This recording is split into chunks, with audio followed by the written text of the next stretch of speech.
So what if you possessed like a hidden switch? Something that could shift your mental state, from really anxious to calm and focused in just moments? Or like having some kind of internal furnace, Right. able to generate real warmth even when it's freezing, just using your mind and body. Yeah, exactly. It sounds like fantasy, doesn't it? It really does. And yet, for centuries, humanity's been fascinated by this stuff, this potential of the mind-body connection to do seemingly, well, extraordinary things. Right. Like ways to quickly change how we feel inside, especially dealing with stress. Exactly. Managing stress, getting mentally clear. There's this deep historical interest in techniques for that. And that's pretty much what we're diving into today. We've pulled together some really interesting information looking at these age-old practices, but also the modern science behind them. And even how they're used today, in really high-pressure jobs. Okay, so our mission here is to kind of get under the hood, understand the principles, the science, the psychology behind these abilities. Yeah, we want to go beyond just what they are and really explore how they work and, what that might mean for you listening right now. Okay, let's start way back. Ancient wisdom, right? The role of breath in Eastern spiritual traditions seems huge. Oh, absolutely huge. For many ancient cultures, breath wasn't just, breathing air. It was seen as life force, the link between the physical body and consciousness or spirit. Like a bridge. Exactly, a bridge. Vital energy. And this wasn't just theory, right? They had actual practices. Definitely. You see it in things like Qigong, even in the paced breathing and different kinds of prayer across many faiths. It suggests this really old, deep understanding of how powerful breath is. So give us an example, something really specific. Well, a really compelling one is tumo breathing. From Tibetan monastic traditions, it's often called inner fire. Inner fire. Okay. And it's not just breathing patterns. It's this unique mix of breathing and very strong visualization. The key idea is linking breath, imagination, and, well, the body's ability to regulate temperature. It hints at boosting resilience. That sounds intense. Inner fire. Yeah. So how does it work? What do you actually do? Okay, so its roots are in something called the 6 dharmas of Naropa. Usually you start sitting comfortably, eyes closed, just trying to relax the mind. Right. Then the key is visualizing this blazing fire, like down in your stomach, near the navel. You imagine you're sort of a hollow balloon holding this heat. Okay, picturing the fire. Yeah. Then the breath. Right. You take these deep breaths in through the nose, often leaning back a bit, expanding the chest, like you're literally fanning the flames, feeding that fire. Oh, okay. Then a forceful exhale through pursed lips. And as you breathe out, you curl forward, visualizing that heat spreading out, through your whole body. Oh. And you repeat that cycle. Inhale feeds the fire, exhale spreads the heat. All while really focusing on that feeling of warmth. Sometimes there are breath holds too, and even muscle contractions like the pelvic floor. That sounds incredibly deliberate, focused. What are the claimed effects besides feeling warm? Well, beyond the subjective warmth, yeah, some research hints at things like increased metabolism, maybe being more alert. And studies on highly trained Tibetan monks doing advanced tumo, they've actually measured them significantly raising their core body temperature. Harvard researchers saw this too. Wait, consciously controlling body temperature? That's wild. It is pretty wild. And think about the implications. If you can influence body temp, maybe that helps the immune system. Or boost cognitive stuff like alertness, reaction time, attention, even working memory. Interesting. It's thought to be this combination effect, Yeah. The physical breathing, the somatic part, and the mental visualization, the neurocognitive part, working together. So, okay, maybe generating extreme heat takes years of training, but could the basic ideas, the focused breathing, the visualization, help regular people? I think absolutely. Even just the fundamental parts of Kumo, that focus and visualization, could definitely be useful tools for improving concentration, maybe regulating energy levels day to day. Okay, so shifting gears a bit from generating heat to maybe cultivating stillness, let's talk Anapanasati. That's Buddhist, right? Yes, Anapanasati, core Buddhist meditation. It translates to mindfulness of breath.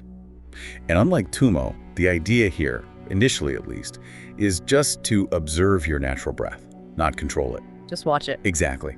The insight is that simply noticing the breath anchors your mind right here, right now, and that has really calming and focusing effects. So how does that practice unfold? Is it just sitting there watching your breath?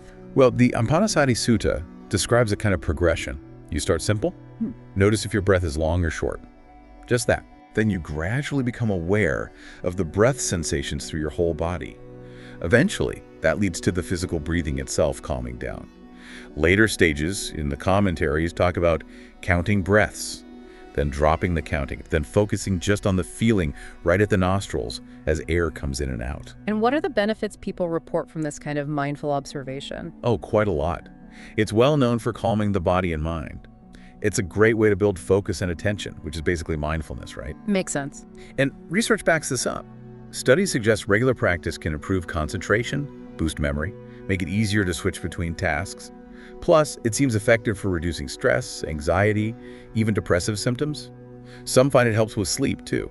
Sounds like a pretty accessible way to get started with finding some calm. Totally. The focus is just on the present moment, using the breath, which is always there.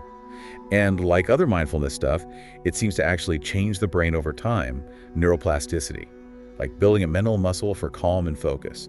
Okay, so we've had inner heat, mindful stillness. What about this other Tibetan practice, 9-round breathing? That sounds different again. Yeah, Tibetan pranayama, specifically the 9-round breathing, it's often taught as a way to calm the mind by actively directing the breath.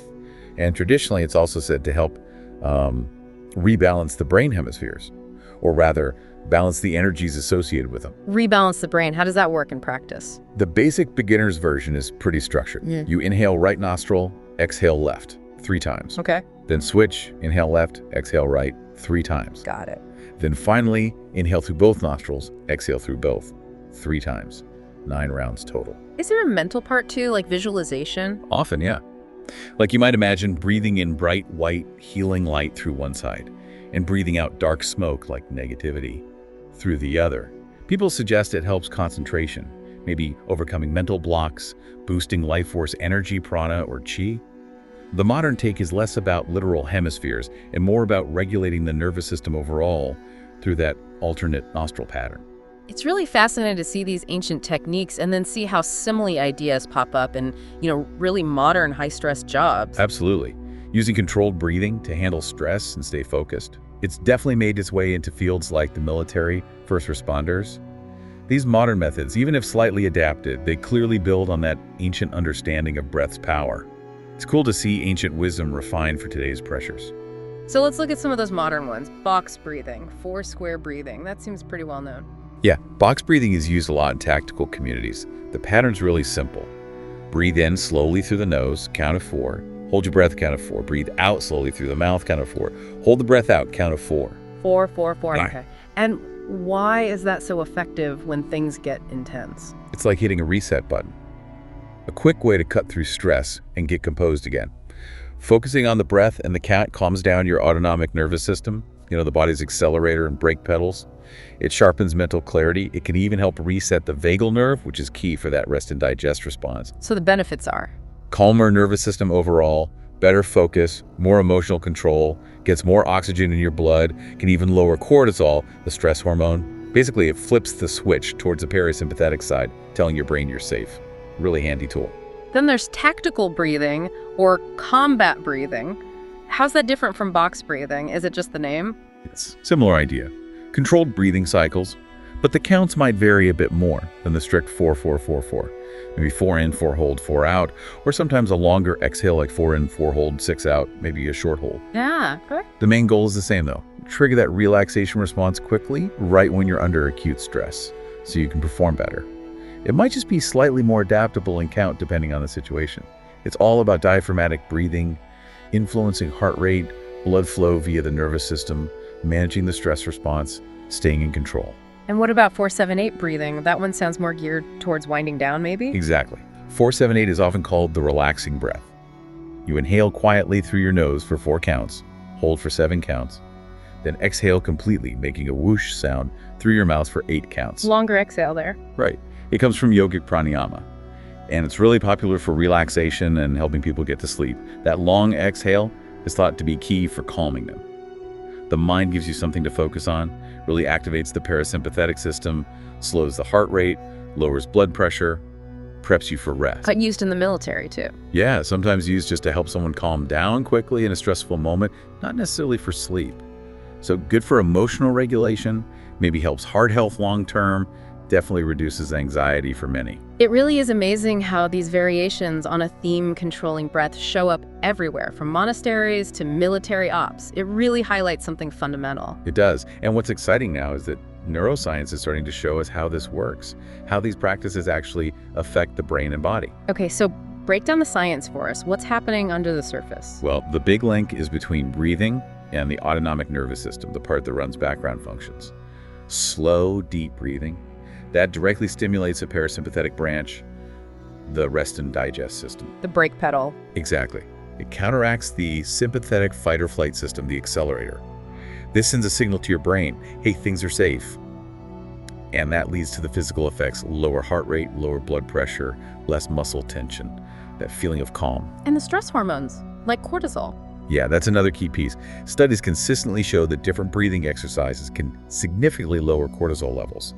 Reducing that primary stress hormone is probably a big reason why these techniques feel so good and help with anxiety. Fascinating. And I heard different breathing patterns can even change your brain waves. That's right. Slow breathing, for example, tends to increase alpha brain waves. Those are linked to feeling relaxed, but awake, alert, calmness. Okay. Whereas more dynamic breathing, like in Tumo, might increase a wider range, including alpha, but also beta, and maybe even gamma waves, which are associated with higher processing. And interestingly, just breathing through your nose versus your mouth seems to have different effects, maybe influencing emotion and memory centers more directly. Oh. Some studies even link nasal breathing to better memory recall. Wow, so if you practice this stuff regularly, could it actually change your brain long term? Absolutely. That's neuroplasticity. The brain adapts. Research on mindfulness, which heavily involves breath focus, shows growth in areas linked to self-awareness, attention, emotional regulation. Even specific things like alternate nostril breathing have been linked to better learning of motor skills. So it's like exercise for your nervous system. Kind of, yeah. Consistently activating that parasympathetic rest and digest response seems to fundamentally rewire things over time, making you more resilient to stress. Okay, we've covered a lot of ground. Ancient practices, modern tactics, the science. It really seems like there's solid evidence for the power of breath. There really is. If you summarize the findings, alternate nostril breathing reduces stress, lowers heart rate. 4-7-8 helps anxiety, sleep, box breathing, stress reduction, better focus, lower cortisol. Diaphragmatic breathing, less stress, better attention, even just general deep breathing or something called cyclic sighing, better mood, calmer physiology. And anapanasati, that mindfulness of breath, better focus, memory, less anxiety. But it's worth saying, results can vary, right? It's not a magic bullet for everyone. That's a really important point. Research quality varies, and people are different. What works wonders for one person might not click for another. You kind of have to experiment and see what resonates with you. So for someone listening thinking, okay, I want to try this, where's a good place to start? You know, a great starting point, because it connects the old and new, is box breathing, but done with real mindful awareness. Okay. Can you walk us through that, step by step? Sure. First, just find a comfortable spot. Sitting, lying down, whatever works. Get relaxed. Right. Start by just gently breathing all the air out. Then breathe in slowly, mindfully, through your nose for a count of 4. Really feel the air coming in. Okay, in for 4. Then gently hold the breath. Just be aware of it for a count of 4. Notice the stillness. Hold for 4. Then breathe out slowly, mindfully, through your mouth for a count of 4. Pay attention to the air leaving. Out for 4. And finally, hold the breath out again. Just notice that emptiness for a count of 4. Hold out for 4. Got it. And that's one cycle. Inhale 4, hold 4, exhale 4, hold 4. Just repeat that. Maybe aim for 5 minutes to start. The key is keeping your focus on the breath and the count. If your mind wanders, totally normal. Just gently bring it back. And consistency is important. Yeah, try to do it regularly, even just a few minutes. And pay attention to how you feel doing it after. That tells you a lot about how it's working for you. That sounds really practical, easy to try. It's just incredible, really, that something so basic, breathing, can have such a big effect on how we feel, physically and mentally. It really is. And the way ancient wisdom lines up with modern science here is just remarkable. It points to this powerful tool for self-regulation that's available to literally everyone, anytime. So if listeners want to go deeper, learn more, are there any books or resources you'd point them towards? Definitely. For a great overview of the science, the history, different techniques, including some amazing stories about, say, Tibetan monks, check out Breath, The New Science of a Lost Art by James Nestor. It covers so much ground. The research, nasal breathing, practical stuff. Yeah. Really complements what we talked about. Okay, Breath. by James Nestor. And what about for people really interested in that potential for transformation, like the body temperature stuff, the stress response work? Then the Wim Hof method. Activate Your Full Human Potential by Wim Hof himself is the one. It gets into his specific adaptation of Tumo-like breathing, the science done on his methods, how breath can influence temperature, immunity, stress, plus step-by-step exercises. And it talks about how athletes and others are using it. Great recommendations. Breath and the Wim Hof method. We'll definitely put more info about those books and the techniques we covered in the description for this deep dive. And maybe something for you listening to think about. What part of this connection between the ancient and the modern ways of using breath, what part really stuck with you? Yeah, and maybe how could just adding one simple breathing technique to your day, how might that actually change your focus or how you handle stress? Good questions. Definitely food for thought. Absolutely. Well, this has been fascinating. If you found this deep dive valuable, please do give us a like and subscribe if you haven't already. It genuinely helps more people find the show. And hit that notification bell too so you don't miss our next exploration.